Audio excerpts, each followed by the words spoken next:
आदरणीय दर्शकवृन्द नमस्कार। टफ टकमा स्वागत छ। दर्शकवृन्द, हाम्रो देशमा 28,000 भन्दा बढी सामुदायिक विद्यालय छन् जहाँ तपाईँ हाम्रा बालबच्चा सहित 54 लाख विद्यार्थीले पठन पाठन गर्छन्। तर सामुदायिक विद्यालयमा बालबच्चा पढाउनु भनेको कि गरिबीले हो कि त पहुँच नभएर हो भन्ने धेरैलाई परेको छ। सरकारी विद्यालयहरू शिक्षकलाई राजनीति गर्ने थलो बने, अभिभावकलाई पनि वास्ता छैन। सरकार त झन् बजेट दिएकै भरमा उम्किरहेको छ। परम्परागत शिक्षण सिकाइ, पर्याप्त शैक्षिक सामग्रीको अभाव र कोही जवाबदेही नहुँदाको परिणाम मुलुकका अधिकांश सामुदायिक विद्यालयमा शिक्षाको गुणस्तर खस्केको खस्कै छ। त्यसो भए हाम्रो शैक्षिक प्रणाली र शैलीमा किन परिवर्तन हुन सकेन त? के सबै सरकारी विद्यालय कामै नलाग्ने छन्? त्यसो पनि होइन। नेपालमा यस्ता सामुदायिक विद्यालय पनि छन् जहाँ पढाइ मात्र हुँदैन, विद्यार्थीलाई उद्यम सुरु गर्ने अवसर पनि मिल्छ। जुन विद्यालयसँग विद्यार्थीले ऋण लिएर उद्यम सुरु गर्न सक्छन्, जहाँ आसपासका 26 जिल्लाका विद्यार्थीहरू पढ्न आउँछन्। पहिले पढ्दै कमाउँदै, पछि कमाउँदै पढ्दै जस्ता योजनाहरू हो। सुर्खेतको बराहताल बढी चौरमा रहेको जनज्योति माध्यमिक विद्यालय साँच्चै नै विद्यार्थीको जीवनको पनि ज्योति बनेको छ। कर्णालीको एउटा सरकारी स्कुलले त्यस्तो राम्रो काम के गरेको छ त? एकजना शिक्षकले मनैदेखि चाह्यो भने के गर्न सक्छ? आजको टफ टकमा मैले देशकै नमुना जनज्योति माध्यमिक विद्यालय सुर्खेतका प्रधान अध्यापक नारायण प्रसाद सिग्देललाई निम्त्याएको छु। आउनुहोस्, तनहुँमा जन्मिएर सुर्खेतलाई कर्मथलो बनाउँदै शैक्षिक सुधारमा अहोरात्र खटिएका सिग्देललाई स्वागत गरौँ आजको टफ टकमा।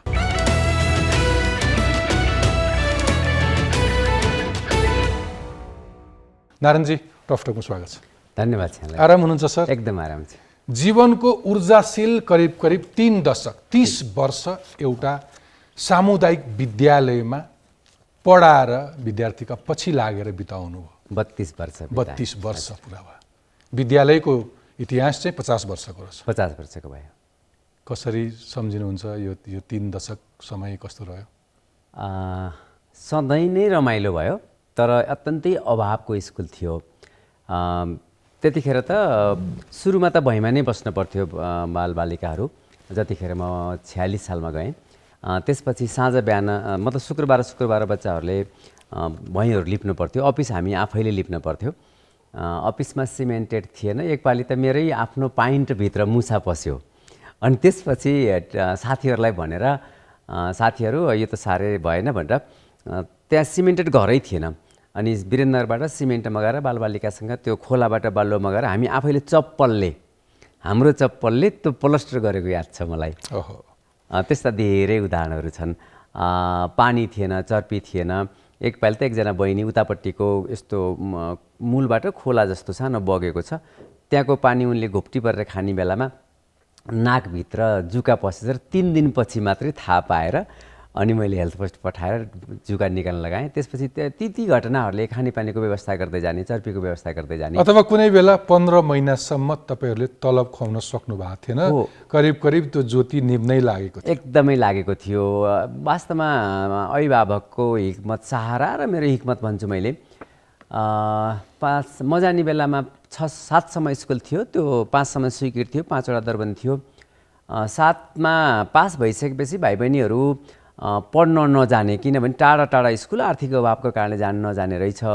मलाई पनि मेरो बाल्यकालमा म तनहुँबाट पढ्नैकै लागि स्कुल टाढा भएकै कारणले बर्दिया मेरो अङ्कल आन्टीको घरमा पढ्न आएको हुनाले, बसेर पढेको हुनाले त्यो बुवा आमा छोड्नको पीडा, पढ्न नपाउनुको पीडा मलाई पनि अलिकति थियो। अनि जसले मैले प्रधानाध्यापक भइसकेपछि अभिभावकहरूलाई त्यो कुराहरू राखेँ। यी भाइ बहिनी पढ्ने उपायहरू छ भने मैले, उहाँहरूले त्यसलाई स्वीकार्नुभयो। अनि फेरि पनि 5 सम्म स्वीकृत थियो, 6-7 चाहिँ निस्रोतमा चलेको थियो। त्यस बेला म प्र हुने बेला माइनसमा थियो, 8,000 माइनसमा थियो। अनि म प्र भइसकेपछि 49,000 जति, 48,000 जतिको त्यो वार्षिक लेखा परीक्षण थियो। अनि अब फेरि 5 र 6 र 7मा पनि 2टा टिचर निस्वरमा थियो, 8मा एकजना निस्वरमा राखियो। अनि क्रमशः 9-10मा पनि निस्वरमा राख्ने बेलामा त पछि यो युद्ध सुरु भयो, देशमा आन्दोलन सुरु भयो, माओवादी आन्दोलन। त्यस बेलामा फिस लिन नपाउने भन्ने भयो। अलिकति पैसा फिर्ता पनि गऱ्यौँ हामीले। अभिभावकलाई। अब त्यसपछि त 15 महिनासम्म त त्यो फिस लिन पाइएन, अरू स्रोतहरू पनि जुटेन। मैले शिक्षकहरूलाई के भनेर नआत्तिनुस्, अब कुनै न कुनै तरिकाले पैसा पाउनुहुन्छ, आखिर नपढाए पनि घर बस्ने हो। फेरि शिक्षक खोज्न यति टाढा जानु, म 29 दिनसम्म बिएससी पास गरेका शिक्षकहरू खोज्न हिँडेको छु। हात जोडेर 6 महिनाका लागि 1 वर्षका लागि बिएससीहरू लिएर आउने, नत्र चाहिँ स्थानीय तहमा खोज्नु, गाउँघरमा खोज्नु हिँड्नुभयो। तपाईँ आफू चाहिँ कुन विषयको शिक्षक? म प्राइभेट नै पढेँ, लगभग आइकम गरेँ पहिला एसएलसी पछि, त्यसपछि गएर बिएड गरेँ, त्यसपछि यो भ्यालु एजुकेसनमा मास्टर्स गरेँ। विद्यार्थीहरूलाई के विषय पढाउनुहुन्थ्यो विशेष? मैले सुरुमा त जब बड्डीचौरमा गएँ अङ्ग्रेजी पढाउँथेँ, त्यसपछि पढ्यो भने म्याथ पनि पढाउँथेँ, साइन्स पनि पढाउँथेँ। पछि टिचर नपाएपछि 9-10मा पनि आफैले मेहनत गरेर इङ्ग्लिस पढाएँ। अहिले पनि त्यतिखेर मैले इङ्ग्लिस पढाएका भाइ बहिनीहरूले सरले राम्रै पढाउनु भयो भन्नुहुन्छ, किनभने म क्लासमा पढाउने कुरालाई घरमा मेहनत गरेर जान्थेँ। त्यसपछि हेल्थ पढाएँ, 9-10 मैले बिएड हेल्थ भएपछि मैले 9-10मा हेल्थ पढाएँ। त्यसको पनि प्र्याक्टिकली पढाउन सक्यो भने लाइफमा चेन्ज आउँदो रहेछ भन्ने कुरो अहिले एकजना मेरो भाइ विद्यार्थी यादव सागर बुचा मगर भन्ने डाक्टर हुनुहुन्छ, त्यो हेल्थ पढाउने बेलामा मैले त्यो जनसङ्ख्याको कुपोषण भन्ने पाठ पढाउने बेलामा गाउँमा लाने बेलामा अत्यन्तै कुपोषित बच्चाहरूलाई देखेपछि त्यो भाइले त्यतिखेर अन द स्पोट भमिट गरेको थियो कि मलाई याद छ। मलाई उसले त्यो कन्सेप्ट गयो होला कि गाउँमा यो अभाव छ, यसलाई मैले हटाउनुपर्छ भन्ने लाग्यो होला, राम्रोसँग पढ्यो होला। अहिले यही टिचिङ हस्पिटलमा डक्टरको रूपमा काम गर्छ। मैले वृद्धावस्था पढाउने बेलामा वृद्धहरूलाई बोलाउँथेँ, मैले पढाउँथेन, वृद्धलाई अगाडि राखिदिने, त्यो दिनको मिठो भोजन उहाँलाई व्यवस्था गरिदिने क्यान्टिनमा, अनि बच्चाहरूलाई सोध्न लगाउने, अनि छोराबुवाले दुःख दिएको, मिठो खुवाएको, आफ्नो त्यो रुपियाँ माना घिउ भाका ती सबै कुरा सोध्ने बेलामा बुढाहरू बुढीहरू दरदरतिर हुने बच्चाहरूमा पनि बुवा आमालाई वृद्धावस्थालाई माया गर्नुपर्दछ, हामी पनि त्यो अवस्थामा जाने रहेछ भन्ने कुरा फिलिङ्स गर्ने। अनि हेल्थ यो परिवार नियोजन पढाउनु भयो भने अहिले पनि कतिपय शिक्षक साथीहरू सोध्छु विद्यार्थीलाई त्यो पाठ पढ्यो भन्यो भने होइन आफै पढ भन्नुभयो सरले भने, तर मैले हेल्थ पोस्टमा लैजाने, अनि महिला स्वास्थ्यकर्मीलाई बहिनीहरूलाई लगिदिने, अनि पुरुष स्वास्थ्यकर्मीहरूलाई भाइहरूलाई लगिदिने, ल खुलेर सिकाइदिनुहोस् भन्दैछ। अनि परिवार नियोजनका कुरा म आउँछु क्रमशसँग। आज धेरै मेरा दर्शक श्रोतालाई पनि लागिरह होला कि नेताहरू बोलाउन छोडेर हजुर मास्टरी जीवन बिताएको एउटा शिक्षक, त्यो पनि सामुदायिक विद्यालयको शिक्षकलाई अन्तर्वार्ता किन गरिरहेको छ भनेर तपाईँले सुरु गरिसक्नुभयो। व्याख्या गर्नुहोस्, अन्य सामुदायिक सरकारी विद्यालय भन्छौँ नि, अन्य सामुदायिक विद्यालयहरू भन्दा तपाईँहरूको विद्यालय चाहिँ के फरक छ? म अहिले हाम्रो विद्यालयले के गरिरहेछ त भन्दाखेरिमा हाम्रो उत्पादित जनशक्ति विद्यार्थी हो जो 12 पास पछि बाहिर जानुहुन्छ वा बिचमै पढ्न छोड्नुहुन्छ, हामी उहाँलाई ट्र्याक गरिरहेछौँ, खोजिरहेछौँ। तपाईँ यहाँबाट निस्किने बेलामा एउटा सिप लिएर निस्किनुपर्छ। तपाईँले माथिल्लो अध्ययन गर्ने जाने सिलसिलामा अब 18 नागिसक्नु भएको छ भने बुवा आमाको कमाइ खानु हुँदैन, आफ्नो कमाइ खानुपर्छ। तपाईँ त्यो श्रम बजारमा जाने बेलामा तपाईँसँग हातमा केही सिप भर जानुपर्छ। त्यसको लागि विद्यालयले जनज्योति व्यावसायिक क्लब भनेर गठन गरेको छ। त्यो क्लबमा तल्लै क्लासबाटका भाइ बहिनीहरूलाई आबद्ध गराइन्छ र उहाँहरूले के सिक्न चाहनुहुन्छ। तपाईँसँग पैसा छैन भने पनि पढ्न आउनुहोस्, कमाएर तिर्नुहोस्, र पढेर भ्याएको भोलिपल्ट तपाईँ श्रम बजारमा जाने बेलामा साँच्चै काम पाउनु भएको छैन भने म 24 घन्टाभित्र काम लगाइदिन्छु। मैले धेरै त्यस्ता कृषिका फर्महरूसँग मैले त्यतापट्टि गइनँ। तपाईँको विद्यालयमा विद्यार्थीहरू के गर्छन् यसलाई अलिकति फुकाउँ मेरो दर्शक श्रोताले बुझ्ने गरी। मलाई ज्ञान छ तपाईँले गरिरहेको कुरा, तर मैले भन्न खोजेको कुनै पनि विद्यालयमा विद्यार्थीहरू शिक्षित हुन्छन्, तपाईँहरू शिक्षा प्रदान गर्नुहुन्छ, तर त्योभन्दा बढी तपाईँहरूको जोड चाहिँ सिपमा छ, दक्षतामा छ, त्यो पनि उद्यमशीलतामा छ। हजुर, त्यसलाई फुटाउँ, कसरी सुरु हुन्छ, प्रारम्भ हुन्छ र के उद्यमशीलताहरू गर्छन्। मेरा विद्यार्थीहरू, जनज्योतिका विद्यार्थीहरू श्रम बजारमा जाँदाखेरिमा कहाँ सजिलै काम पाउँछन् भनेर तथ्याङ्क केलाउने बेलामा चाहिँ नेपालमा 20 लाख बिघा जमिन बाँझो रहेछ। हिजो माननीय पूर्वमन्त्री गगन थापाज्यूले भनेअनुसार त 3.5 खरब रुपियाँको हामी कृषि वस्तु किनेर खाँदा रहेछौँ।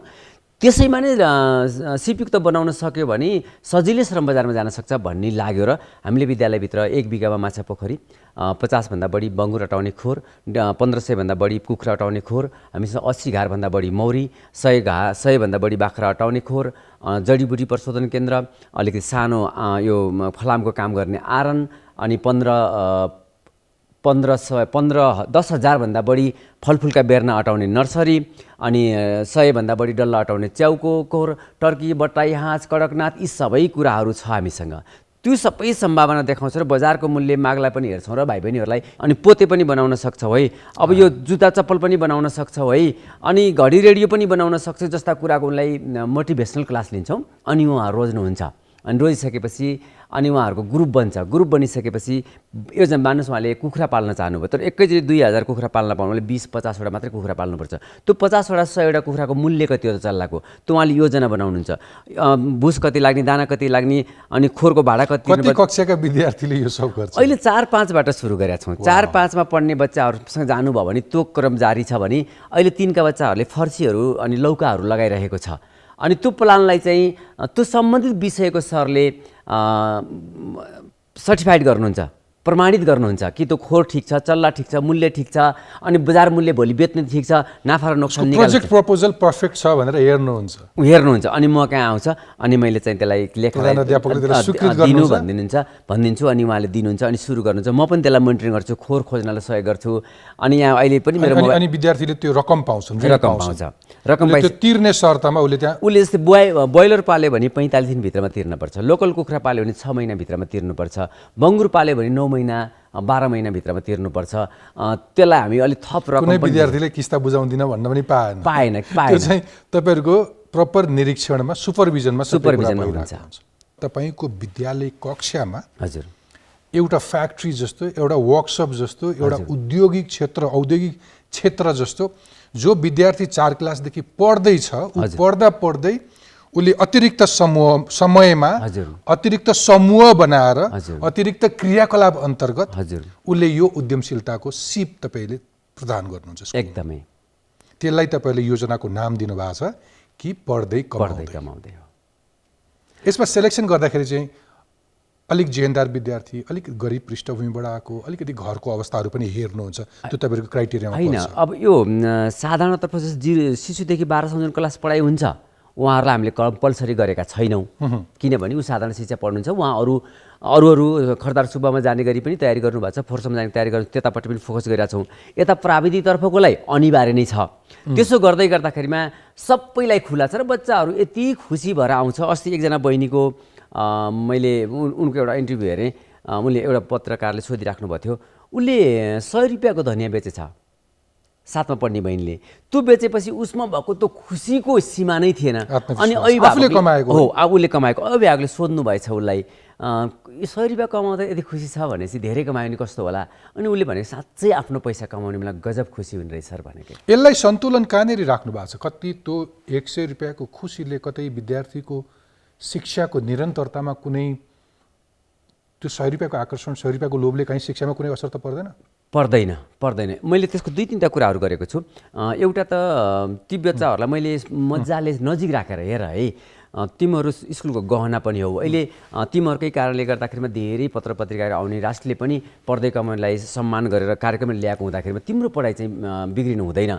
मैले अलिकति नेता विद्यार्थीहरूको नि कुरा सुनेको छु कि उहाँहरूले नेतागिरी गर्ने बेलामा मैले देखेकै छु, लास्टमा परीक्षा आयो भने उहाँहरू ढोका थुनेर बाहिरबाट ताल लाउला भित्र बसेर पढ्ने, त्यो टाइपले उनीहरूले तिमीले पढ्ने बेला चाहिँ टाइम निकाल्नु एउटा जिज्ञासा मात्रै थियो।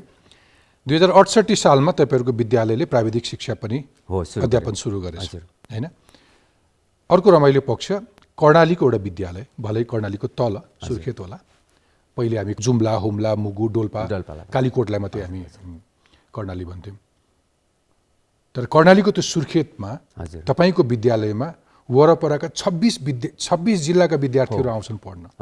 त्यो भनेको कति टाढा? सबैभन्दा टाढा कुन? सोलुखुम्बुबाट आएको छ। सोलुखुम्बुको विद्यालय हैन? कुनै अभिभावक सरुवा भएर जागिर खाने सिलसिलामा आयो कि उहाँले चाहिँ खोजेर पढ्न? होइन, मेरो एउटा टेलिभिजन कार्यक्रम छ जनज्योतिको, सोलुखुम्बुमा त्यो भाइले 11-12 पढिरहँदा त्यो युट्युबमा हेर्नुभएछ। हेरिसकेपछि उहाँले जनज्योतिमा पढ्ने आशय व्यक्त गर्नुभयो। उहाँलाई इन्ट्रान्स चाहिँ काठमाडौँमै दिलाएर अनि मैले उसलाई काठमाडौँमा भेटेँ। अनि इन्ट्रान्स चाहिँ दिने व्यवस्था गरेर अनि सुर्खेत पलाएर म देखाउँछु तिनको कथा। उहाँ पढ्नुभयो भने अहिले भर्खरै सप्तरीको भाइले पढेर अनि आइएससी भेट पास गरेर नेपाल सरकारको सुब्बामा थाहै भएर गइसक्नुभयो। गुल्मीको एकजना भाइ चाहिँ घिमिरे भाइ, उहाँको बुवा पढाउनु रहेछ, कहीँ युट्युबमा हेर्नुभएछ। अनि उहाँले जनज्योतिमा पठाउनु भयो। त्यो भाइले यस्तो राम्रो गर्छ, पढ्ने बेला नै उसले 100 डल्लाभन्दा बढी च्याउ खेती गरेर चाहिँ पढेको छ। दोलखाको धेरै भाइ बहिनी छ, सिन्धुपाल्चोकको भाइ बहिनीले पढेर गएको छ, काठमाडौँको भाइ बहिनीले पढेर गएको छ। काठमाडौँको त यहाँले हुम्ला जुम्लाका छ कि छैन? हुम्ला त धौनी नै भयो, हुम्ला जुम्लाको त कति धेरै छ, मैले टाढाको कुरा मात्रै गरेको। अलिकति बाहिर निस्केर हेऱ्यो भने यो एयरपोर्टमा लर्को हुन्छ एकदमै हुन्छ पढ्न जानेहरूको, उच्च शिक्षाका नाममा अथवा अरू कुनै नाममा, अस्ट्रेलिया युरोप अमेरिका जान खोज्छन् धेरै जस्तो। तर तपाईँहरूले विद्यार्थीलाई त्यहाँनिर बङ्गुर पालन सिकाउनुहुन्छ, माछा पालन सिकाउनुहुन्छ, कुखुरा पालन सिकाउनुहुन्छ अथवा अरू सिपहरू पनि सिकाउनुहुन्छ। यी विद्यार्थीहरू 26 जिल्लाबाट त्यतिका लागि मात्रै आउँछन् कि त्यो अलावा तपाईँहरूको शिक्षा अथवा शिक्षण पनि उच्च अब्बल अलिकति उच्च कोटिको छ? अब हामी विशेष गरी प्रयोगत्मक एसईमा कस्तो छ रेट? एसएलसी ठिकै छ, ठिकै छ। गाउँ हो, मैले अघि पनि भने कि धेरै भाइ पनि एसएलसी जब पास गर्ने त्यसपछि फोर्समा जाने गरी विशेष ध्यान आउनुभएको हुन्छ। बाँकी एसएलसी पछि हाम्रो प्राविधिकमा जाने बाटाहरू खोलिदिन्छौँ हामी। कृषि मात्रै पढ्न जरुरी छैन, तपाईँ अमिनमा जानुहोस्, ओभरसेलमा जानुहोस्, बिजुलीमा जानुहोस्। तपाईँले यसो भन्नुभयो विद्यालयको क्षमता अनुसार अरू विषयहरूमा उच्च कोटिको परिणाम नआए पनि यो व्यवहारिक ज्ञानमा चाहिँ हामी अब्बल छौँ भन्दै हुनुहुन्छ? होइन, अरूमा पनि छ। जस्तै हामीबाट आउने भनेको साइन्स पढ्नलाई जनमावि वीरेन्द्र जनमाविमा आउने हो। त्यहाँ पनि हाम्रा विद्यार्थीहरू काउन्ट हुन्छ, जनज्योतिको विद्यार्थीहरूले नम्बर ल्यायो भन्ने हुन्छ। मतलब त्यो 5-7 जना अस्ति एकजना भाइले 5-7 नम्बरभित्रै पढेको छ, त्यति ठुलो स्कुलमा पनि। यता लोकसेवा जाने बेला हाम्रो भाइ पनि नाम निकालिरहेको छ। तपाईँको विद्यालयको विद्यार्थी खुमन शर्मा, हजुर, जो जनज्योति माविमा पढ्छन्, हजुर, र उनले केही उद्यमशीलता अथवा इलम गरेका छन्। हजुर, हेरौँ हेरौँ।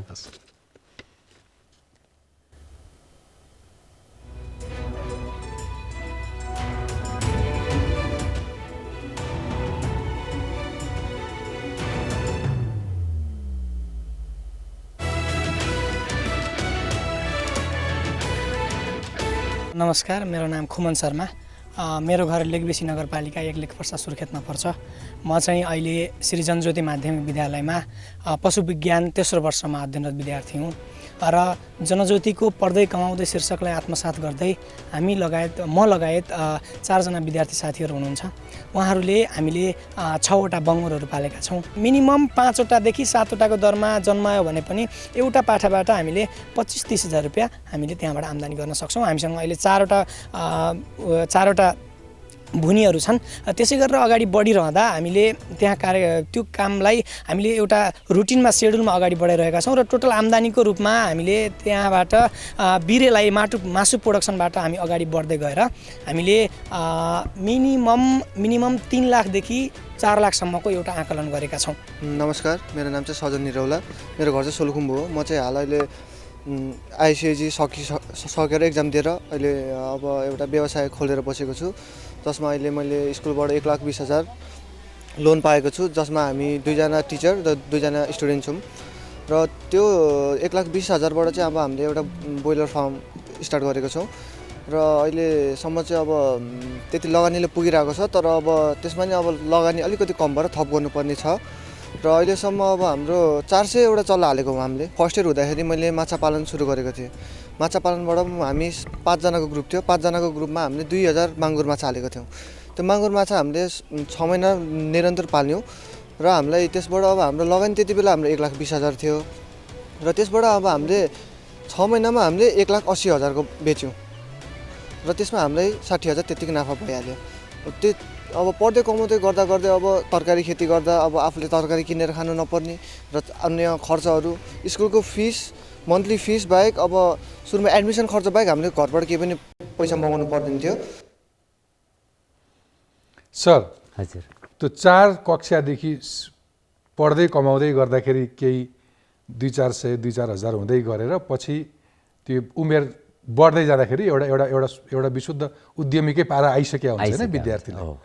मलाई एउटा कुरा भन्नुहोस्, एउटा सार्वजनिक विद्यालय आजभोलि सामुदायिक विद्यालय आजभोलि सहरका केही विद्यालयमा पनि असारका बेलामा यसो धान रोपी टोपल्नलाई हजुर, स्कुलको कम्पाउन्डमा कहीँ यसो हिलो बनाएर टोपल्छन् हैन? हजुर, यसो अर्को कुनै सेसनमा भ्यागुता चिर्लान्, एकदमै सानो सानो तहमा त हुन्छ।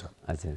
तर प्रश्न के भने एउटा सामुदायिक विद्यालयमा यो किसिमको उत्पादनमा अथवा उद्यमशीलतामा लगाउने सोच कहाँबाट आयो?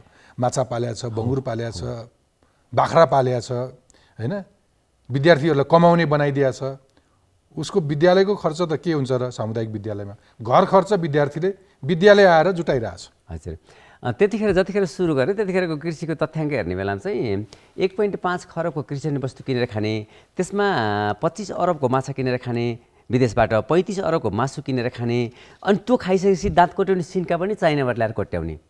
यो नै मेरा विद्यार्थीको लागि गजबको चाहिँ उद्यमशीलता हुन्छ भन्ने लाग्यो। त्यतिखेर 5 लाखभन्दा बढी खसी चाहिँ इन्डियाबाट आउँदो रहेछ, 20,000 चेङ्रा चाइनाबाट आउँदो रहेछ, तिब्बतबाट आउँदो रहेछ। यी देखिसकेपछि भाइ बहिनीहरू आखिर हामीले विदेशका कथाहरू पढ्दा पनि उहाँहरूले पनि त्यहाँ गएर तिनै कृषिका कर्महरू गरेको देख्दाखेरिमा उहाँ गएर गर्नुभन्दा यहीँ सिक्नु पर्यो अनि बुवा आमालाई समेत काममा लगाउनु पर्यो। मसँग पनि तथ्य छ, अहिले पनि दैनिक करिब 1500 जना श्रमका लागि, हजुर, अनि 200 देखि 300 जना अध्ययनका लागि विदेश हिँड्छन्। हजुर, तथ्य छ। वार्षिक 1 खर्बभन्दा बढीको कृषि उपज यो देशमा भित्रिन्छ। 1 अर्बको त खुर्सानी मात्रै आउँदो रहेछ, 3.5 खरबको कृषि वस्तु आउँछ।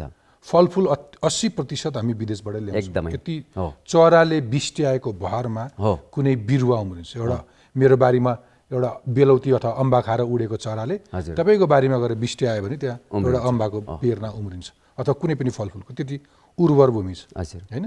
यो बर्मादेखि अफगानिस्तानसम्मको यो रेन्जमा सबैभन्दा उर्वर भूमि यो भूभाग पर्छ भन्छौँ हामी।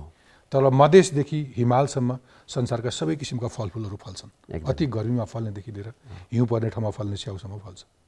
तर फेरि पनि हामी 80% फलफुल देशमा आयात गर्छौँ। त्यो पनि खसी बोकाको मासु 50% को बजार पनि धान्दैन यहाँको उत्पादन। त्यो तथ्य हो। मैले कहाँनिर जोड्न खोजेँ सर भने यो विद्यार्थीको काम र अध्ययनको व्यवस्थापन कति चुनौती छ, अथवा फेरि नेपालको कानुनले चाहिँ के भन्छ भने 14 वर्ष मुनिका विद्यार्थीलाई काममा लगाउन पाइन्न भनेर भन्छ। यसमा कुनै ट्रिक छ होला नि तपाईँहरूको? हामीले काममा लाएन, यो सिकाइरहेको भन्नु सिकाइरहेको। जसरी मेडिकल पढ्ने विद्यार्थीहरूले सुई लाउन सिक्छ नि त भने अरूले जे सिक्छ, मेरो विद्यार्थी पनि कृषि कर्मको लागि कृषि कर्मको कुरा सिक्छ। त्यसैले सानामा चाहिँ मैले पढ्दै कमाउँदै भने त पढ्ने बेलामा त उसलाई शैक्षिक सामग्रीमा बिउहरू दिने हो, कुटो दिने हो, कोदालो दिने हो, माछाका बुरा दिने हो, चल्ला दिने हो। मोटिभेसन पनि हो। मोटिभेसन हो। जुन विद्यालयको शिक्षक एउटा विद्यार्थीको विद्यालयको पोसाकमा उसले सुँगुरको जुन लिदी सोरिरहेको थियो, आम केटाकेटीलाई सोध्यो भने त्यो गनाउने लिदी किन सोर्ने, होइन? किन दुःख गर्ने? बाबुआमाको कमाइ छँदैछ, म बाबुआमाको कमाइ खान्छु, कमाउने उमेरै भएको छैन, विद्यालय पढ्दैछु, किन हतार छ भन्ने त छँदैछ नि। तर तपाईँले विद्यार्थीलाई त्यसरी नै मोटिभेट गर्नु। त्यसरी गर्छु। उहाँहरूलाई मैले के भन्छु त भन्दाखेरिमा 18 वर्ष नागेपछि तपाईँले आफ्नो कमाइ खानुपर्छ, त्यसको लागि तपाईँले केही न केही गर्न सुरु गर्नुपर्छ। अर्को कुरा, तपाईँ स्वीकारेर आउनु भएको नि त कृषि पढ्नलाई त। कृषि पढ्न मेडिकलको नर्स पढ्न स्वीकार गरेको राति ड्युटी बस्दैन भन्न मिल्छ, बिरामीलाई सुई लाउँदैन भन्न मिल्छ, घाउ सफा गर्दैन भन्न मिल्छ, मिल्दैन त। त्यसरी नै उहाँहरूले पनि, त्यो त हाम्रो त के अरे ल्याब हो। ओके, हुन्छ। अब सर एउटा कुरा, त्यो ल्याबमा यो बाहिर देखिए जस्तै अथवा अहिले कुरा गर्दाखेरि जति ठुलो देखिन्छ, त्यसको स्केल कति छ? कति प्रतिशत विद्यार्थीहरू यस्तो खालको क्रियाकलापमा संलग्न हुन्छन् र तिनले औसत कति आम्दानी गर्छन्? अहिले हामीसँग खुमन जस्तै भाइहरूको मलाई लाग्छ 50 जना भन्दा बढी भाइ बहिनीहरूले लोन लिएर काम सुरु गरिसकेको छ। हामी यो 1 महिना भर्खर 4-5 दिन मात्रै भयो परीक्षा सकिएको, त्यसले गर्दा परीक्षा भएको हामी उनलाई कर लगेनौँ। अब अनिवार्य इभेन सरहरूको पनि, मैले सरहरूलाई पनि के भनेको छु नि, तपाईँ आफ्नै फर्म छैन भने तपाईँ पढाउन सिकाउन लायक हुनु, तपाईँले आफ्नो फर्ममा प्र्याक्टिस गर्नुपर्छ। तपाईँले पैसा कमाएर देखाएपछि तपाईँको वस्तु बजारमा बिकेको देखेपछि बल्ल बच्चाहरू लोभिन्छ। त्यसैले हरेक प्राविधिक शिक्षकको एउटा फर्म हुनुपर्छ भनेको छु, सुरु गर्नुभएको छ। मेरो आफ्नो पनि छ र प्राविधिकतर्फको 300 विद्यार्थीको सबैको हुन जरुरी छ। अहिले 50 भन्दा बढीसँग छ। मलाई लाग्छ यो 1 हप्ताभित्रमा सबैको हुन्छ, सबैले लोन लिएको हुनुपर्छ। अब यति भइसकेपछि मलाई अर्को प्रश्न सोधिहाल्नु पर्यो, दर्शक श्रोताले इन्ट्रेस्टिङ हुन्छ कि तपाईँहरूसँग लोन दिन यी विद्यार्थी ब्याङ्कमा जानु पर्दैन, तपाईँहरूसँग आफैसँग पुँजी छ। अहिले तपाईँहरूसँग पुँजी कति छ? 30 लाख। 30 लाख रुपियाँ पुँजी छ। विद्यालयको पुँजी 30 लाख छ विद्यार्थीलाई ऋण दिएर उद्यमशीलता गर्ने, निर्ब्याजी दिनका लागि। अब त्यो 30 लाख जुटाउनलाई तपाईँहरूले आफूले कति कमाउनु भयो त्यही कामबाट अथवा उत्पादनबाट र अरू स्थानीय सङ्घीय प्रदेश सरकारहरू अथवा सङ्घ संस्थाहरूले कति पैसा त्यसमा मात्र त्यो कोषको लागि मात्रै मैले ट्रिक लगाएँ। मैले अभ्यास गरेँ, भाइ बहिनीहरूलाई 30,000 40,000 रुपियाँ ऋण स्कुलको आन्तरिक कोषबाट सानो सुरुवात गरेँ। त्यस बेला पछि उनीहरू 80,000 माग्न आयो, थप्दै गयो त उसलाई चारो चाहियो, अनि पैसा भएन। पैसा नभएपछि मैले हाम्रो 320 जना प्राविधिक विद्यार्थी पढिरहँदा उहाँहरूसँग हामीले 5,000 रुपियाँ धरोट लिन्छौँ। कहिले त्यसले ग्लास फुटाउला कुटु हराउला भनेर, अनि त्यो 15 लाख त्यति त डम्पिङ थियो। अनि यो पैसालाई पढ्दै कमाउन लगाइदिने भनेर त्यसपछि त भरमा, किन 5 जना आयो भने 25,000 रुपियाँ पायो उनीहरूले। त्यसभन्दा बढी पैसा चाह्यो भने मैले आफैले धितो बसेर दिएका धेरै उदाहरणहरू छ। अनि त्यसपछि यो पढ्दै कमाउँदै राम्रै मार्केट पाइसकेपछि प्रदेश सरकारले हामीलाई, कर्णाली प्रदेश सरकारले 50 लाख रुपियाँ अनुदान प्राप्त भयो हामीलाई। त्यसबाट हामीले 1500 कुखुरा अटाउने खोर, अनि त्यसपछि 30-40 50 बङ्गुर अटाउने खोर बनाइसकेपछि त्यो कार्यविधिमै के लेखेको थियो भने अलिकति पैसा जोडकोष राख्ने भनेर। अनि 8,17,000 रुपियाँ त्यो पढ्दै कमाउँदैको कोषबाट र 8,17,000 हाम्रो आन्तरिक कोषबाट 8-16 लाख जति हामीले एउटा कोष बनायौँ। अनि त्यो 15 लाख रुपियाँ धरोटेपछि 30-31 लाख रुपियाँ भयो। त्यति मात्रै होइन, अस्ति स्वावलम्बन केन्द्र काठमाडौँबाट जानुभयो उहाँहरूले। त्यो जब हाम्रो भाइ बहिनी क्रियाकलाप देख्नुभयो, 30,000 को दरले 10 जना भाइ बहिनीलाई छात्रवृत्ति दिनुभयो। 700 झोला त्यो हाम्रो भाइ बहिनीले बनाएको झोलाहरू किन्ने कुरा प्रतिबद्ध जनाउनु भयो भने 20 लाख रुपियाँ त्यो कोषमा थपिदिन्छौँ भनेर वचन दिएर आउनुभयो। यसरी पैसाहरू कलेक्सन गर्ने। Very interesting. अब यति धेरै तपाईँलाई स्थानीय सरकारले पनि प्रशस्त सपोर्ट गरेछ। कति सपोर्ट गरेछ? पुल, पोखरी बनाउनलाई, खोर बनाउनलाई के छ भन्नुहोस् त। जस्तै नेपाल सरकारको के अरे नमुना विद्यालय अन्तर्गत हामीले 1.5 करोड रुपियाँ लिएर आयौँ। सिप्रेट भन्ने संस्थाले हामीलाई 1.5 करोड रुपियाँ उपलब्ध गरायो। इभेन्ट परियोजनाबाट हामीले 60 लाख रुपियाँ लिएर आयौँ। पढ्दै कमाउँदै प्रदेश सरकार, कर्णाली प्रदेश सरकारबाट हामीले 50 लाख रुपियाँ लिएर आयौँ। बस किन्नका लागि पालिकाले 27 लाख रुपियाँ उपलब्ध गरायो। डिप बोरिङ गर्नका लागि पालिकाले हामीलाई 14 लाख रुपियाँ उपलब्ध गरायो। माछा पोखरीको डिल बनाउनका लागि भूजलाधारले हामीलाई 15 लाख रुपियाँ उपलब्ध गरायो। 10,000 भन्दा बढी फलफुल नर्सरी उत्पादन टनल बनाउन, 4वटा टनल बनाउन लागि हामीलाई उहाँहरूको आधा गरेर हामी 19 लाखको परियोजना गरायौँ। यो पढ्दै कमाउँदैका लागि चाहिँ गाउँ गाउँमा पनि बच्चाहरूले लानुपर्छ भनेर जे गर्छु नेपालमै गर्छु भन्ने एउटा टी-सर्ट, अलिकति बिउहरू लिएर राष्ट्रिय युवा परिषदको 5 लाखले हामी 300 विद्यार्थीलाई गाउँमा पठायौँ। नारायण सर, तपाईँलाई त्यहाँ नारायण सर भन्छ कि सिग्देल सर भन्छन्? हेड सर भन्छन्। हेड सर, मलाई तपाईँको कुरा सुन्दा यतै आनन्द आइरहेछ कि म एउटा दुर्लभ अन्तर्वार्ता लिइरहेछु, एउटा सुखद अन्तर्वार्ता लिइरहेछु, तर यति सहज रूपमा सधैँ गर्न पाइरहने अन्तर्वार्ता होइन। तपाईँले यी सबै कुरा भनिसकेपछि, आम्दानी पैसाको कुरा जोडिसकेपछि र सामुदायिक विद्यालय भइसकेपछि हेड सरले यो कुराहरू कुनै वेब पेजमा, पहिलो कुरा यसको सार्वजनिक अडिट हुन्छ होला? हुन्छ, सार्वजनिक अडिट हुन्छ। अनि हरेक वर्षको त्यो प्रतिवेदनहरू तपाईँले आफ्नो स्कुलको कुनै वेब पेजमा सार्वजनिक गर्ने गर्नुभएको छ? यी सबै कुराहरू हजुर हाम्रो सानो वेबसाइट छ, हाम्रो बढी फेसबुकै प्रयोग गर्छौँ। सोसियल मिडियामा तपाईँको विद्यालयको फेसबुकमा यी सबै कुराहरूको हिसाब किताब राख्ने गर्नुहुन्छ, देखिन्छ? हिसाब किताब चाहिँ छैन, हामीले आएका कुराहरू गर्छौँ। त्यसलाई गर्नु होला, म तपाईँलाई सुझाव दिन चाहन्छु। साधारणतः पब्लिक अडिट चाहिँ हुन्छ। आजभोलि म सल्लाह दिन चाहन्छु। सामान्यतः एउटा सानो संस्थाले पनि, एउटा उपभोक्ता समूहले पनि गरेको सानो सानो कामको मैले देखेको छु। वनमा, गाउँहरूमा, आँगनमा बसेर सार्वजनिक सुनवाई गरे जस्तै सार्वजनिक अडिटिङ हुन्छ, त्यसको हिसाब किताब हुन्छ र त्यसलाई सार्वजनिक रूपमै टाँगेर राख्छौँ, होइन? त्यस्तै तपाईँले वेब पेजमा राख्नुभयो भने सम्भवतः तपाईँको विद्यालयप्रति अरू विश्वास बढ्छ। गजब राम्रो उदाहरण छ हामीसँग। DFID ले हामीलाई अलिकति पैसा दिएर घर बनायौँ। 7वटा देशका मान्छेहरू हाम्रो पब्लिक अडिट हेर्न आउनुभएको थियो। अन द स्पोट हामीलाई 1 लाख रुपियाँ थप दिनुभएको थियो। अब तपाईँको यो उत्पादनसँग जोडियो, बजारसँग जोडियो, पैसाको कुरा आयो। बजार चाहिँ कहाँ छ? किसानको वास्तविक त कथा के हुन्छ? उसको खेत, जब उसको खेतमा खुर्सानी पाक्छ अथवा खुर्सानी टिप्ने बेला हुन्छ अथवा टमाटर पाक्छ, त्यसको बजार मूल्य हुँदैन। त्यो त बडो सङ्घर्ष गरिरहेको, धान उत्पादन गर्ने किसानले धानको मूल्य पाउँदैन, सरकारले एउटा मूल्य तोकिदिन्छ, त्यो मूल्य पनि उसले बजारमा पाउँदैन। त्यो त पीडा छँदैछ। आयातको भल्युम, त्यसको माग अर्को कुरा, बजारको फेरि अर्को पोलिटिक्स हुन्छ। त्यहाँनिर जे जति उत्पादन हुन्छ त्यसले चाहिँ राम्रै बजार व्यवस्थापन गर्न सक्नु भएको छ। त्यसको धेरै पाहुनाहरू जान थालेपछि होमस्टे चलाएको छ। त्यो होमस्टेले हाम्रो धेरै कुराहरू किनिदिन्छ। एउटा मन्डी छ, त्यो मन्डीले हाम्रो धेरै कुराहरू किनिदिन्छ र मैले आफैले वीरेन्द्रनगरका ठुला होटलसँग कुरा गरिदिएर हाम्रा भाइ बहिनीका प्रोडक्टहरू वीरेन्द्रनगरसम्म पुर्याउने काम गर्छु, जसले गर्दा बेच्न गाह्रो भएको छैन। ओके। अहिले देशभर करिब 92 लाख विद्यार्थी छन्। 92 लाख विद्यार्थी छन्, जसमध्ये 54 लाख चाहिँ तपाईँको जस्तो सामुदायिक विद्यालयमा पढ्छ। स्याड पार्ट, सामुदायिक विद्यालयमा अध्ययन गर्ने मध्ये 3.5% जतिले बिचमै पढाइ छोड्छन्। दुर्भाग्य। हामीले त्यसलाई निरन्तरता दिन सक्दैनौँ। के लाग्छ तपाईँलाई, विद्यालय जाने, शिक्षा लिने ती विद्यार्थीहरूले किन विद्यालय छोड्छन् अथवा विद्यालयमा ती विद्यार्थीहरूलाई आकर्षित गर्न अरू के अभाव छ हामी कहाँ? दुःख दिन्छौँ होइन? हजुर। पढ पढ पढ पढ पढ एकदमै, पढ पढ्ने एकदमै कुनै पढ भन्छ। सिकाइ गर्ने कुनै तरिका छैन। विद्यार्थीलाई यति भारी बोकाइदिन्छौँ कि त्यो विद्यालयको कुनै शिक्षक देख्दाखेरि उसलाई फियर हुन्छ होइन? त्यो हुन्छ होला। हामी त्यो लोकालिटीसँग टाइअप गरेर पढाइएको छैन कि। जस्तै मान्नु जुम्लाको विद्यार्थी ड्रप आउट हुन्छ भनेपछि त जुम्लामा त यस्तो बहुमूल्य स्याउ ओखरहरू फल्छ नि त। उनीहरूलाई त्यसैमा सम्भावना देखाउने, बजारमा अहिले चाइनाको स्याउ खाएर त्यो देखाइदिने, उसलाई सानैबाट त्यहाँको सम्भावनाहरू देखाइदिने, तिनै भेडाहरूलाई त्यसबाट उन आउँछ, मासु प्याकिङ गरेर बाहिर पठाउन सकिन्छ कुरा सिकाइदिने, तराईमा ती आँप लिची कटरका कुरा देखाइदिने। हामी अहिले पनि राम्रो होटलमा गयो भने ती मकैको खोइला बेबी कर्न भनेर जुन खान्छौँ यो सम्भावनालाई प्याकिङ गरेर लान सकिन्छ भनेर देखाइदिने हो भने बच्चामा आकर्षण बढ्छ, त्यसले बेच्न सुरु गर्छ, बुवाआमालाई पनि त्यसले काम दिन सक्छ। अर्को साँच्चै अभावमा भएका भाइ बहिनीहरू, टुरा भाइ बहिनी नपढ्न सक्ने अवस्था पनि छ। स्कुलले त्यो स्रोत साधनहरू दिन सक्ने संस्थाहरूलाई खोजिदिनुपर्छ, चिन्नुपर्छ। सरकारले पनि त्यसलाई पहिचान गर्नुपर्छ, त्यहाँ लगानी गरिदिनुपर्छ।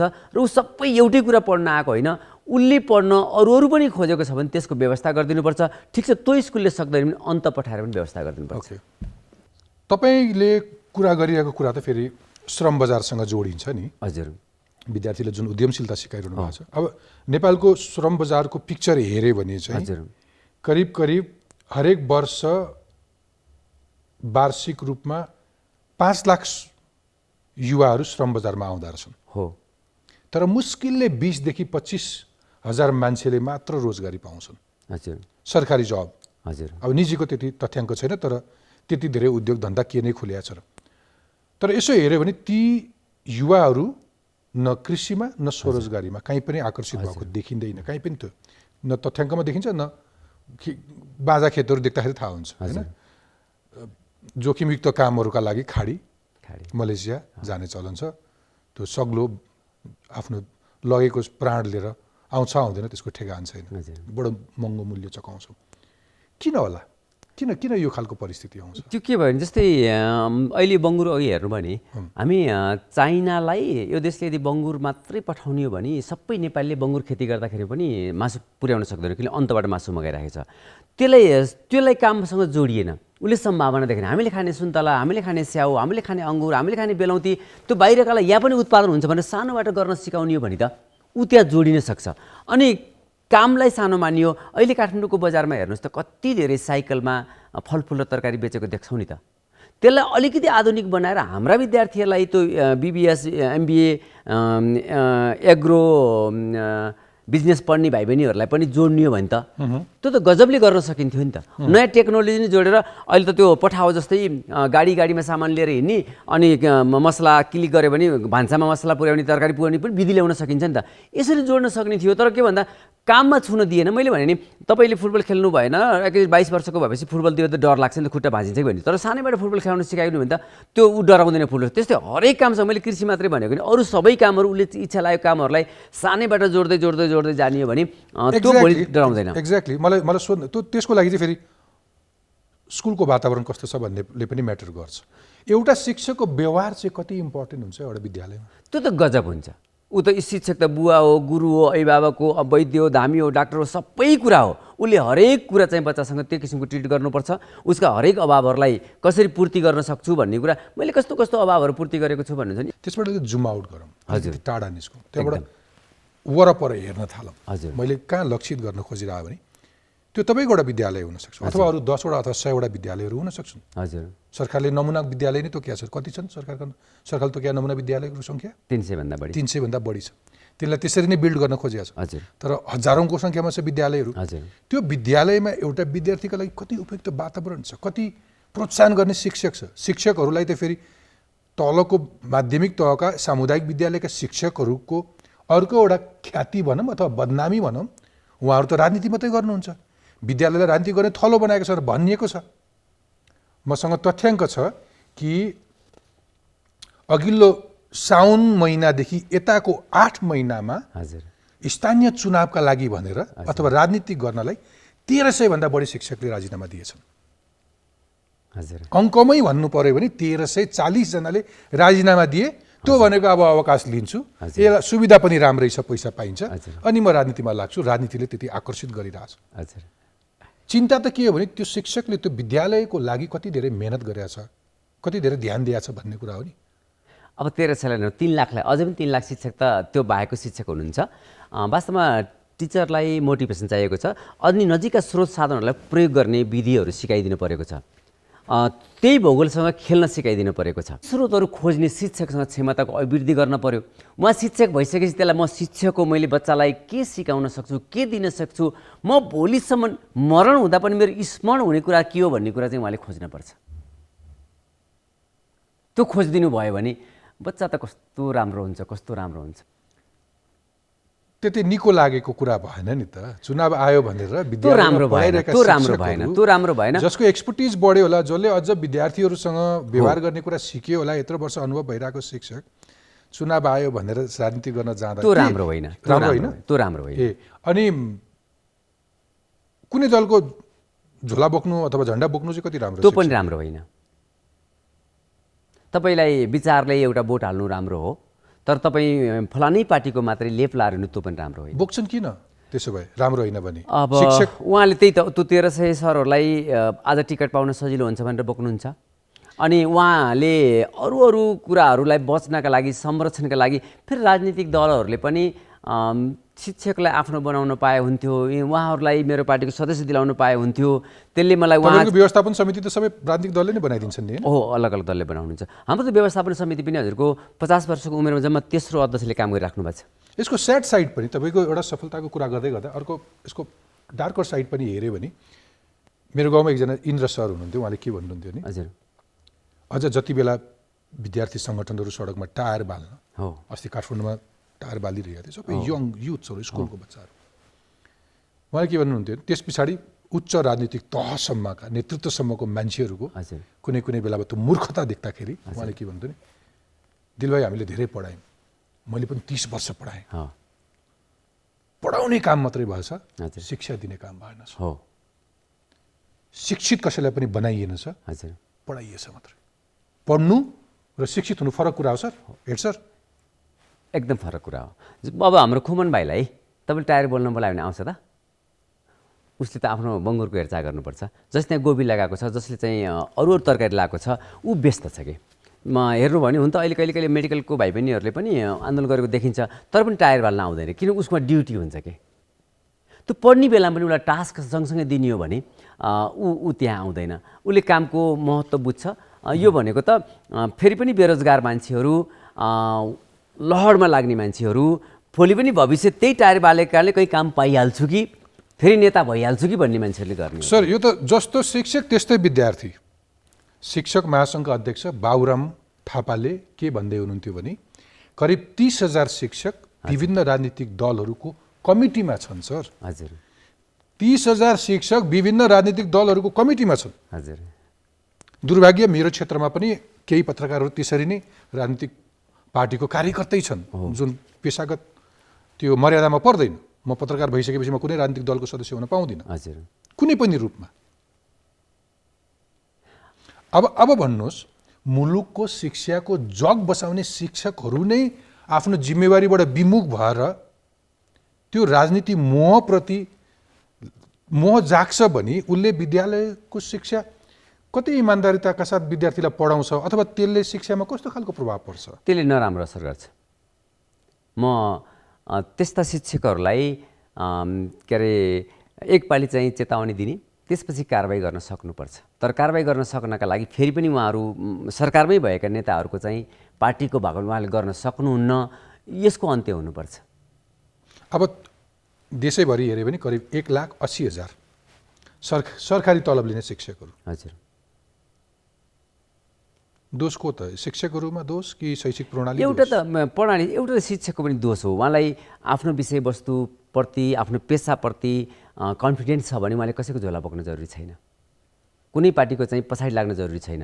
उहाँहरूलाई सुझाव दिन सक्नुहुन्छ, यस्तो गर्दा राम्रो हुन्छ भन्न सक्नुहुन्छ। त्यसको लेबी नै तिरेर वार्षिक रूपमा चाहिँ सबै कार्यक्रममा सहभागी हुन जरुरी छैन। त्यसैले त्यहाँ उहाँहरूलाई चाहिँ कारबाहीको दायरामा ल्याउनुपर्छ। कुनै बेला तपाईँको विद्यालयमा त शिक्षा मन्त्रालयदेखि लिएर शिक्षा क्षेत्रको विकासमा काम गर्ने अनौपचारिक संस्थाहरूदेखि लिएर सबै पुग्छन् नि? सबै पुग्नुहुन्छ। विशेष गरी सरकारी मान्छेहरू पुग्दाखेरि, मन्त्रीहरू पुग्दाखेरि हजुर मन्त्रीहरूको मुखबाट सुनिरहेको थिएँ कि म जब जनज्योति मावि पुग्छु त्यहाँका विद्यार्थीहरूको कन्फिडेन्स देखेँ भने म राजधानीमा एउटा निजी विद्यालयमा पढेको अथवा एउटा कलेजको ग्रेजुएटमा त्यति कन्फिडेन्स देख्दिनँ भनेर त्यही मन्त्रीहरूको भाषण थियो हजुर तपाईँ जुन समिटमा आउनुभएको थियो कान्तिपुर एजुकेसन समिटमा तपाईँले जुन गरिरहनु भएको छ हजुर त्यो सिकेर अरू विद्यालयहरूमा पनि अनुसरण गर्न सकिन्छ होला भनेर मन्त्रालयबाट आउने मन्त्री सचिवहरूले त्यस्तो कुनै चासो राख्दैनन् अथवा मुलुकमा यति धेरै विद्यालय र यति धेरै शिक्षक सरकारी तलब लिने मात्रै 1,80,000 शिक्षक छन् तपाईँ जस्तै हजुर तपाईँ जस्तै सामुदायिक विद्यालय हजारौँ छन् यो देशमा हजुर भने तिनले तपाईँले गरे जस्तो त गरिरहेको छैनन् यहाँ हाम्रो सिकाइबाट केही विद्यालयहरू गर्नुपर्छ नामै लिन सक्छु मैले सितखामा भक्तबहादुर श्रेष्ठ सरले 1-5 को विद्यालयमा हाम्रै विद्यालयको बहिनीलाई ल्याएर आइएससी पास गरेको बहिनी ल्याएर 40 रुपियाँमा खेती गरिराख्नु भएको छ उहाँकोमा माछा कुखुरा बङ्गुर तरकारीहरू फलफुलहरू छ जब माननीय मन्त्री जनार्दन शर्मा हाम्रो विद्यालयमा पुग्नुभयो उहाँले ती सबै कुरा हेरिसकेपछि वास्तवमा कल्पनाको विद्यालय भेटाएँ भन्नुभयो र उहाँ अर्थमन्त्री हुने बित्तिकै पढ्दै कमाउँदै भन्ने शीर्षकमा 14 करोड रुपियाँ छुट्याएर उहाँले आउनुहोस् तपाईँहरू दरखास्त हाल्नुहोस् भनेपछि 516 विद्यालयहरूले दरखास्त हाले हामी पनि गर्न तयार छौँ भनेर नेपालगञ्जमा एउटा 1-8 मा पढाइ हुने विद्यालय छ कोहलपुरमा त्यो विद्यालयले सुरु गरेको छ झापामा कन्काई नगरपालिकाको मेयर राजेन्द्र पोखरेल सरले मलाई एकपालि विद्यालयमा उहाँ पालिकामा बोलाउनु भयो 60 दिन अगाडि र उहाँले मैले यस्तै हेडसरसँग कुरा गरिसकेपछि अस्ति उहाँले फोन गरेर सर 2टा स्कुलले गोबी बेच्न थाल्यो भन्नुभयो कैलालीको एउटा स्कुलले मैले त हामीले निःशुल्क शिक्षक तलब खुवाउन सकेनौँ भन्दै गर्दा के छ सम्पत्ति भनेको 5 बिघामा बिल्डिङहरू छ 65 बिघा जग्गा छ भन्नुभयो अनि उहाँले अब हामीसँग टाइप गरेर खेती गर्न सुरु गर्नुभएको छ त्यसपछि गएर काठमाडौँका केही विद्यालयहरू तपाईँको रामेछापको त 5वटा पालिकामा म पुगेर त्यहाँको विद्यार्थी सरहरूसँग कुरा गरेको छु बर्दियामा जसले हामीसँग सिक्नुभयो अहिले अब मैले उहाँहरूलाई गुरु भन्न पर्ने गरी राम्रो गर्नुभएको छ बाजु र अछाम लगायतका विद्यालयहरूको समूह तपाईँको स्कुल भिजिट गरेको तस्बिरहरू तपाईँको फेसबुकमा देखाएको थिएँ हो रिसर्च गर्ने सिलसिलामा इन्ट्रेस्टिङ अब अलिकति मुलुकको सरकारको अलिकति शिक्षा नीतिको कुरा गरौँ यो कुरा मोरलेस नीतिसँगै जोडिन्छ किन अरू विद्यालयले अनुसरण गर्न सकेनन् अथवा किन सरकारले प्रोत्साहन गर्न सक्दैन यस्तो कुरालाई भन्ने जवाब थियो सुरुवात हुँदैछ अब सरकारी नीति हेऱ्यो भने चाहिँ सङ्घीय शिक्षा ऐन बनेको छैन मुलुक सङ्घीयतामा गयो 5 वर्ष त हामीले पुरा गऱ्यौँ सङ्घीयता संरचनामा गएको होइन संविधानले विद्यालय शिक्षाको जिम्मेवारी स्थानीय सरकारलाई दिएको छ होइन त्यहाँ पनि करिब 40% स्थानीय तहले अझै पनि ऐन बनाउन सकेका छैनन् शैक्षिक क्यालेन्डर प्रभावित भएको छ समयमा परीक्षा हुँदैन शिक्षकहरू व्यवस्थापन गर्न त्यति नै गाह्रो छ अथवा बुझ्नका लागि यसरी भनौँ कि 2028 सालको शिक्षा ऐनबाट चल्नुपर्ने स्थिति छ समस्या त छ नि होइन तपाईँहरूलाई मलाई छैन मलाई केहीले पनि सिकेको छैन तपाईँको कन्फिडेन्सलाई म मान्छु तपाईँको त्यहाँको भूगोललाई मान्छु त्यहाँका अभिभावकहरूले गरेको सपोर्टलाई मान्छु त्यहाँका सरकारी निकाय अथवा अरू संस्थाले गरेको सहयोगको कारणले तपाईँको यो कन्फिडेन्स होला तर अरू सामुदायिक विद्यालय त त्यति सजिलो छैन नि होइन अस्ति कोभिडका बेलामा स्कुल बन्द गर्ने कि चलाउने भनेर भन्नका लागि पनि सिंहदरबारको मुख ताक्नु पर्ने स्थिति आयो मजाले पर्यो हात बाँधेको छ नि कति हकमा बाँधेको छ तपाईँको कन्फिडेन्सलाई अप्रिसिएट गर्छु इमान्दार भएर भन्नुहोस् वास्तवमा कति गाह्रो छ एउटा सामुदायिक विद्यालयलाई अहिलेको नीतिले चल्नलाई एकदमै त्यताबाट गाह्रो छ सबै कस्ता गाह्रो छन् के लाउँ अब जस्तै अघि भन्नुभयो नि त के अरे पालिकाले एउटा निर्णय गर्दा माथि सोध्ने कि तल सोध्ने भन्ने छ त्यसपछि गएर चाहिँ बजेटका कुराहरू छ त्यसपछि गएर चाहिँ हामीलाई केही कुरा चाहियो भने माग्ने कुराहरूको पनि गाह्रो छ त्यसपछि शिक्षकका सरुवा बढाउका कुराहरू छ विद्यालयमा विद्यालय व्यवस्थापन समिति फर्मेसन गर्दाखेरि गोली चल्छ मधेसका विद्यालयहरूमा यो कुरा एउटा मान्छेले उसको आफ्नो पोलिटिकल करियर स्कुलबाट सुरु गर्छ एकदमै करप्सन सिक्ने उसले स्कुलबाट एकदमै भ्रष्टाचार गर्नलाई ऊ विद्यालयको व्यवस्थापन समितिमा आउँछ सर ऊ प्रधानाध्यापक भएर आउँछ विद्यालय यो यथार्थ पनि जगजाहेर छ एकदम छ गर्नेलाई त जहाँ पनि ठाउँ छ मैदान छ अवसर छ त्यसकारण तपाईँले तपाईँको परिवेशभन्दा अर्को परिवेश देखाइदिनुहोस् भने साथीहरूले सेयर गर्छन् होला तपाईँहरू पब्लिक फोरममा जानुहुन्छ धेरै जस्तो बोल्न आजभोलि त हेड सरलाई विद्यालय भन्दा बढी बाहिर छु प्लेटफर्महरुमा भेटिन्छ भन्छ मान्छे। मन्त्रहरू भन्ने गर्छु तपाईँको मनमा राम्रो विचार आयो भने तपाईँको त्यहाँको टिमलाई कन्भिन्स गर्नुहोस्, अरू कुरालाई तपाईँले ध्यान नदिनुहोस्, बहिरो हुनुहोस् र खुरुखुरु काम गर्नुहोस्, रिजल्ट निकाल्नुहोस्। मान्छेले रिजल्टलाई पत्याउनु पर्दो रहेछ। जस्तै आज हामीले गर्दै गर्दा हिजो त्यो माछा पोखरी खन्दै गर्दाखेरिमा, गोठ बनाउँदै गर्दाखेरिमा, बच्चालाई काममा लाउँदै गर्दा मैले पनि धेरै कुरा सुन्न परेको। जब सरकारका धेरै प्रतिनिधिहरू, नेपाल सरकारका शिक्षाका सचिवज्यूहरू, अर्थ मन्त्रालय स्वयं मन्त्रीज्यूहरू, अरू युवा मन्त्रीहरू धेरै जाने बेलामा चाहिँ उहाँले जब बच्चाहरूसँग कुरा गर्नुभयो नि, बच्चाहरूमा भएको त्यो सन्तुष्टिको पनालाई लिएर वास्तवमा यो गर्न पर्ने रहेछ। किनभने त्यही नजिकैको पसलमा एउटा वस्तु हामीले बाहिर किनेर खाइरहेछौँ, हाम्रा बच्चाको श्रम खेर गइरहेको छ। अनि हाई स्कुल लेभलमा उसले केही पनि गर्न नसिक्दाखेरिमा कलेज लेभलमा गएर उसले कुनै पनि ठाउँमा गएर काम गर्न सकिरहेको छैन। यो त चाहिने कुरा रहेछ त भन्ने कुरा लाग्या हुनाले उहाँहरूले पनि यसलाई बजेटमा ल्याउनु भयो। अब नीतिमा आयो, अब यसले सहयोग पुर्याउला भन्ने हो। तपाईँ आजको टफ टकको गेस्ट भन्ने थाहा पाएपछि हजुर हाम्रो संयन्त्रबाट केही जिज्ञासाहरू प्राप्त गरेका छन् कि कसरी सिक्न सकिन्छ तपाईँको विद्यालयबाट भनेर हेरौँ एकचोटि। नमस्कार नारायण सर, म सुलोचना शर्मा, हिमालय माध्यमिक विद्यालय सङ्खुवासभा खाँदबारीकी शिक्षिका। म सरसँग एउटा जिज्ञासा राख्न के चाहन्छु भने विद्यार्थी अध्ययनशील हुनुपर्छ। अध्ययनशील हुँदाहुँदै उद्यमशील पनि हुनुपर्ने आवश्यकता छ। विद्यार्थीको अध्ययनलाई स्तरीय बनाउँदै उद्यमशीलतालाई व्यवस्थापन गर्नका लागि कसरी अगाडि बढे राम्रो हुन्छ? नमस्कार नारायण सर, म लक्ष्मी घिमिरे, खाँदबारी 1 सङ्खुवासभामा अवस्थित हिमालय माविको कक्षा 10 मा अध्ययनरत छात्र। मैले सुने तपाईँहरूको विद्यालयमा चाहिँ खाली समयमा विद्यार्थीहरूलाई उद्यमशील बनाउनको लागि कार्यक्रमहरू सञ्चालन गरेको छ अरे। अब हाम्रो विद्यालयलाई पनि तपाईँहरूको जस्तै विद्यार्थीहरूलाई खाली समयमा उद्यमशील बनाउनको लागि के कस्ता क्रियाकलापहरू सञ्चालन गर्नु पर्ला, मेरो जिज्ञासा रहेको छ। मेरो नाम कमरू निसा, माश्री नवदुर्गा माध्यमिक विद्यालय रूपन्देहीको कक्षा 10 की विद्यार्थी। मेरो प्रश्न चाहिँ नारायण सरलाई छ। हजुरको विद्यालयमा प्राविधिक शिक्षा लागू भएको छ, ती विद्यार्थीहरूलाई व्यवसाय गर्न विद्यालयले ऋण पनि दिने गर्छ। यसले गर्दा विद्यार्थीको आर्थिक सहयोग पनि पुग्ने र विद्यार्थीहरूको प्रयोगात्मक सिकाइ पनि हुने। यो कार्यक्रम सफल भएको मैले सुने। यो कार्यक्रम हामीलाई पनि धेरै राम्रो लागेको हुनाले हाम्रो विद्यालयमा पनि यो कार्यक्रम सञ्चालन गर्न हामीलाई के गर्नु पर्ला? म दिपेन्द्र कुमार गौड, नवदुर्गा माध्यमिक विद्यालय रूपन्देहीका नारायण सरलाई मेरो एउटा प्रश्न रहेको छ। विद्यालयको स्रोत नभएका हामी जस्ता विद्यालयहरूमा तपाईले गरेको विद्यार्थीहरूको लागि ऋण जुन दिने व्यवस्था गर्नुभएको छ त्यो कसरी गर्नुभयो, त्यसको लागि स्रोत कसरी व्यवस्थापन गर्नुभयो र ती स्रोतलाई विद्यार्थीहरूले कसरी लिइरहेको अवस्था छ, त्यो जानकारीको लागि मैले नारायण सरलाई अनुरोध गर्दछु। कति विद्यालयहरू हेऱ्यो भने कत्रो संरचना छ हैन? हजुर, होटल जस्तै पनि छन् नि कति स्कुलका एकदमै छन्।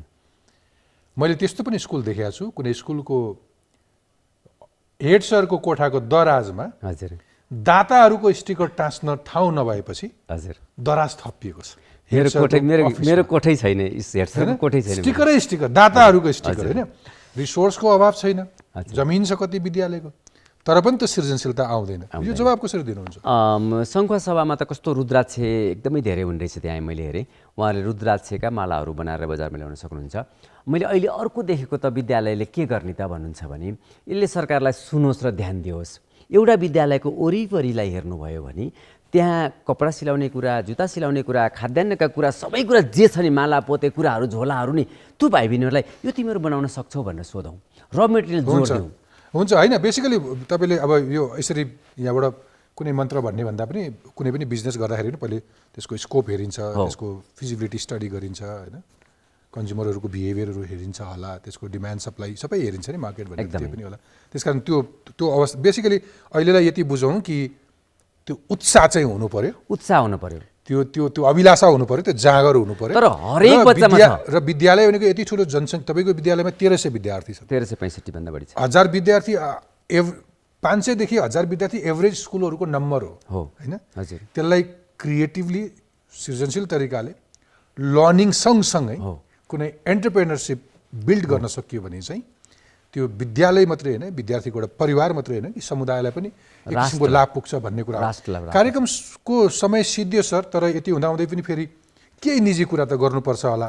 विद्यालयमा स्वाभाविक रूपमा तपाईँ हेड सर आएपछिको परिवर्तन हो, तपाईँ सँगसँगै अरू विद्यालयका हरेक शिक्षक, हरेक कर्मचारी, हरेक विद्यार्थीको योगदान त रह्यो नै होला, तर पनि हेड सरलाई अरू चिनाउन मन लाग्यो। तपाईँ जन्मिनुभयो तनहुँमा हो, त्यस पछाडि तनहुँ 2-3 क्लाससम्म तनहुँमै पढ्नुभयो, त्यस पछाडि तपाईँका नातागोता बर्दियामा बस्थे, अङ्कल बस्नुहुन्थ्यो, त्यता जानुभयो पढ्नका लागि, त्यही पढ्नुभयो अनि जागिर सुरु गर्नुभयो आजभन्दा 32 वर्ष अगाडि सुर्खेतको जनज्योति माविमा। कति वर्ष के शिक्षक भएर काम गर्नुभयो, कति स्पेस पाउनुभयो, कति समयपछि हेड सर हुनुभयो अनि अनि अनि डाडु पुने हातमै भएपछि कहिले कहिले अधिकार पनि हुनुपर्छ नि हातमा, होइन? अधिकार र विश्वास लिन सकिएन भने मसँग क्षमता छ भनेर काम गर्न सकिँदैन नि, होइन?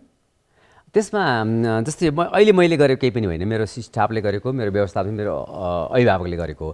अहिले पनि जानुभयो भने पढाइको बारेमा सोध्न पऱ्यो भने मैले सहायक हेड सर कमल सरलाई सोध्नुहोस् भन्छु, आर्थिक कुरा गर्न पऱ्यो भने सहायक हेड सर चुडामणि सरलाई गर्नुहोस् भन्छु। मैले चेकमै सही गरेर छोडिदिएको छु। अध्यक्षज्यू लगायत सदस्यलाई हरेक फाँटफाँटको जिम्मा बाँडिएको छ। सरहरूलाई पनि तपाईँका राम्रा कुरा ल्याउनुहोस्, विद्यालयले त्यसलाई सम्मान गर्छ र सुरु गर्नुहोस् भनेको छु। म पैसा खोजिदिने काम गर्छु भनेको छु। अहिले यो पाटो भयो, होइन? त्यसले गर्दाखेरिमा अब सिङ्गो जनज्योतिले गरेको मेरा मनमा आउने विचारहरूलाई उहाँहरूले लागू गरिदिनु भयो, एप्लिकेसन गरिदिनु भयो, जसले गर्दाखेरिमा मलाई बोल्न सजिलो भएको मात्रै हो। नत्र मेरो स्टाफले पनि हुन्न, मेरो अभिभावकले हुन्न, इभन परिचय दाइले पनि जतिखेर झ्याउमान दियो भने, गार्ड दाइले पनि जतिखेर झ्याउमान दियो भने त गाह्रो हुन्छ नि। स्कुलभित्र ब्याङ्क पनि छ, हेर्नुहोस् मैले भन्ने गरेको शब्द हिसाब पिसाब र निसाब सफा भयो भने त्यो निसाब र हिसाब दुईवटा सफा छ भने हेड सरलाई गजब सजिलो हुन्छ है। तपाईँ चक्किन पनि तपाईँ आफै, मार्केट किन्न पनि तपाईँ आफै, सिमेन्ट किन्न तपाईँ आफै। सर सबै सरहरू, सबै ठाउँमा काम गर्ने सबै सरहरूलाई हजुर नेतृत्व गर्ने केही क्यारेक्टरहरू हुन्छ नि, स्वभावहरू हुन्छ नि, त्यो तपाईँले भने सही हो। हिसाब त्यो भयो भने हिसाब र निसाब दुईवटा सेयर गरेँ मैले। जानुहोस् अहिले पनि मेरो चेकमा सही गरेछ भने मैले सबै अधिकार दिएँ नि त। हुन्छ। यो रिटायरमेन्टको कुरा गर्छन् धेरै मान्छेले, अब सक्ने मान्छेले जति समयसम्म पनि गर्दा हुनुपर्छ, किनभने सिप हुन्छ, उसको जाँगर हुन्छ, एक्सपिरियन्स हुन्छ, त्यो आफै एसेट हो जस्तो लाग्छ। त्यो कति मान्छेलाई त्यति चाँडै रिटायरमेन्ट लिन मन लाग्दैन, कतिले 30 वर्ष जति काम गर्छ रिटायरमेन्ट पनि लिन्छन्। तपाईँको प्लान के छ? फेरि अब अघि राजनीतिको कुरा पनि गऱ्यौँ फेरि, हजुर, होइन? कहिले कहिले यति गरिसकेपछि कतिले राजनीतिक आकर्षण पनि हुन्छ होला। अघि फेरि त्यो विद्यालयबाट चुनाव लाग्ने बित्तिकै किन शिक्षकहरूले रिजाइन गरे भनेर हामीले अलिकति क्रिटिसाइज पनि गऱ्यौँ। तपाईँ कसरी रिटायरमेन्ट लिँदै हुनुहुन्छ? म यस्तै सामाजिक कार्य गर्छु। अहिले पनि मलाई लाग्छ म देश बनाउनलाई 150 दिनमा कृषिमा आत्मनिर्भर गराउन सकिन्छ। मैले त्यस्ता अभियानहरू जस्तै नेपालगञ्जको क्षेत्रमा 4000 सदस्य भएको सहकारीले तपाईँ आएर सल्लाहकार बसिदिनु पर्यो र कौशी खेतीको बारेमा र नेपालगञ्जभित्र रहेको जमिनहरूलाई खेर नजाने गरी कार्यक्रम गरिदिनु पर्यो भन्नुभएको छ। हाम्रा केही प्लानहरू छ यसपछिको, जस्तै पर्दै कमाउँदैलाई सरकारले लिइसकेपछि अब चाहिँ एक स्थानीय तक एक खरिद बिक्री केन्द्र भन्ने कुरो यही पर्दै कमाउँदैको बजेटमा राख्न पर्ने गरी कार्यविधिभित्र छ। दुईवटा काम सकियो। तेस्रो काम भनेको चाहिँ विद्यालयको अगुवाईमा पूर्ण खेतबारी खनजोत कार्यक्रम ल्याउने, जसरी पहिला चर्पी बनाएर सरसफाइ गरे जस्तै विद्यालयको अगुवाईमा त्यो ल्याउने र टिच फर नेपाल जस्तै डिग फर नेपाल ल्याउने। त्यो डिग फर नेपालले अब जमिनका चाहिँ बाँझो जमिनहरू खन्ने, जोत्ने, उत्पादन गर्ने कुरामा चाहिँ अभियानकै रूपमा देशभरि लाने भनेर यी चारवटा कुरामा सँगसँगै गइरहेको छु र मेरो रिटायर 4.5 वर्ष छ। त्यसपछि म यिनी कुराहरूमा जाउँला र राम्रो मान्छेहरू, सफल मान्छेहरू, व्यवसायमा प्रुभ गरेका मान्छेहरूलाई त राजनीतिक दलले पनि तान्छन्, राजनीतिमा आउनुपर्छ, राजनीति गर्न। त्यसमा मेरो केही शर्त हुनुहुन्छ। यदि म जानै पर्छ भने, मैले भने नि म हिजोको बहसमा पनि बहस गर्ने, तर फेरि वास्तवमा केही कुराहरू हामीले कमिटमेन्ट गर्न पर्थ्यो र त्यही शर्तसहित जान्छु र 150 दिनभित्र गर्न सकिन्छ भन्ने हो। त्यसका केही शर्तहरू भनेको इच्छाशक्ति सबैमा जाग्नुपर्छ, नगर्नेलाई त्यो छोड्नुपर्छ, गर्नेको साथ लिएर जानुपर्छ। अर्को एउटा तपाईँलाई मौका अथवा मेरा दर्शक श्रोतालाई अवसर, हजुर, तपाईँले नभेटेका विद्यार्थी, तपाईँको विद्यालयमा नपुगेका विद्यार्थी अथवा तपाईँले नदेखेका अभिभावकलाई हजुर एज अ हेड सर 30 वर्ष एउटा स्कुल रूपान्तरण गर्ने हेड सरको हजुर सुझाव के छ? मैले मेरा विद्यार्थीहरूलाई के भन्ने गर्छु भने, नानी बाबुहरू, आज मैले तपाईँहरूसँग 2000 मागेँ भने बुवा आमाले दिनुहुन्न। किन दिनु? घरमा छैन। तपाईँ पनि अबको 10 वर्षपछि आमा बुवा हो। त्यस बेला तपाईँले तपाईँको बच्चालाई 2000 दिन नसक्दा जति पीडा हुन्छ नि, त्यसैले कमसेकम तपाईँले बुवामा जे पाउनुभएको छैन त्यो पाउने गरी पढ्नुहोस्, त्यो पाउने गरी सिक्नुहोस्, तपाईँको बच्चालाई दिन पाउनुहोस्। किनभने श्रम बजारमा श्रम बेच्ने ठाउँ छ, तपाईँले काम पाउनुहुन्छ, त्यो काम पाउँदै गर्दाखेरिमा अहिले बाआमाबाट नपाएको कुरा तपाईँ बाआमा हुने बेलामा त्यो नखड्कोस्। मैले आज पढ्नका लागि दुःख पाएको कारणले, कसैले मिठाई खाएको बेलामा मुखबाट पानी आएको कारणले, राम्रा लुगा यस्तै लाउन पाए हुन्थ्यो भनेका कारणले मैले सानैमा नोकरी खाएँ र आज ती बालबालिकाहरूलाई देख्ने बेलामा मैले जस्तै दुःख पाएर पढ्न नपाओस्, मैले जस्तै बाबासँग टाढा गएर पढ्न नपरोस् भन्ने सोच राखेर मेरा कुरालाई अभिभावकले मानिदिएर, व्यवस्थापनले मानिदिएर, सबै दलले मानिदिएर त्यस्तो सङ्कटकालमा पनि हामीले खुरखुर स्कुल चलाएर यहाँसम्म ल्यायौँ भने मेरा अभिभावकहरूलाई तपाईँले बच्चा बच्चीलाई जे दिन सक्नु भएको छैन त्यो तपाईँको बच्चा बच्ची अभिभावकलाई दिने गरीको वातावरण बनाइदिनुहोस्। काम बराबर हो। अभिभावकले के गर्नु पर्यो? अभिभावकले बच्चा के बन्न चाहन्छ उसको सपना सुन्न पर्यो। त्यसका लागि चाहिँ उहाँले त्यही किसिमको चाहिँ गोडमेल र फोर्स नगर्नुहोस्, आफ्नो कुनै सपना नलाग्नुहोस्। मैले उसको सपनाको अधिकार उसँग छ, उसँग छ। तपाईँ मैले जे बन्न मन लाग्छ फेसिलिटेट गरिदिनुहोस्। तपाईँको इच्छाले कुनै डाक्टर या इन्जिनियरको टोपी जबरजस्ती नपहिराइदिनुहोस्। एकदमै एकदमै तपाईँले अभिभावकलाई भन्नुभएको यो कुरा। मैले अर्को अभिभावक र शिक्षक प्रजीहरूलाई के भन्छु त भन्दाखेरिमा जसरी बेसार अदुवा लसुन प्याजको आफ्नो गन्ध हुन्छ, कोट्याउनु भने बास आउँछ, त्यस्तै बच्चामा नि एउटा बास छ। त्यसलाई चिन्दिनुहोस् बस। उसको सम्भावना बुझ्दिनुहोस्। अहिले पनि उसलाई डक्टर बन्न मन लागेको छ भने त एउटा मेडिकल कलेजले 150 पढाइरहँदा 15 जनालाई फ्री पढाउँछ। त्यहाँ जाने बाटो छ नि त। इन्जिनियरिङमा त्यस्तै, अरूमा त्यस्तै छ। हुन्छ हेड सर, तपाईँलाई समयका लागि धेरै धेरै धन्यवाद दिन चाहन्छु, विचारका लागि धेरै धेरै धन्यवाद दिन चाहन्छु। यो प्रेरणा, यो हौसलाका लागि पनि तपाईँलाई विशेष धन्यवाद दिन चाहन्छु। हाम्रै पालामा केही गरौँ। Thank you sir. हस्, धन्यवाद।